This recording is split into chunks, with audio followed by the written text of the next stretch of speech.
putting two engines, not just one in you. Yes. Yeah. I have two. Now you're turbocharged. Yes. Yeah. Well, Miss Haynes had a problem with hepatitis C. It damaged her liver, but also there was a cardiomyopathy that made her liver fail. Her heart failure also made her liver decompensate even worse. So she wound up having to have a transplant to tolerate the other transplant, which meant heart and liver transplant. The combination of heart and liver transplant is very rare, obviously because of the complexity and the demands that comes from a center or multiple teams. In the United States in its entirety, with over 200 transplant centers in the country, about 15 to 20 are done every year.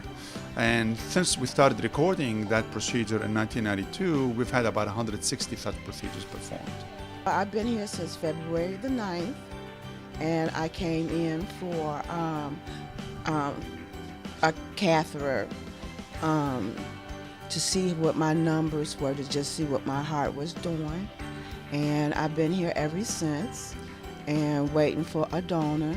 I had to have a heart and a liver, so it had to come from the same donor.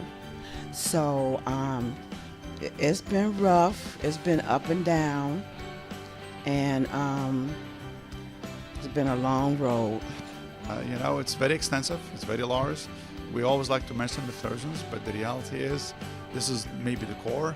But we have our transplant surgeons from the heart transplant team, Dr. Borchi and his partners, the medical or cardiology team, the hepatology team for the liver, the surgical team of the liver, the coordinators and the nurses and the medical assistants from both teams.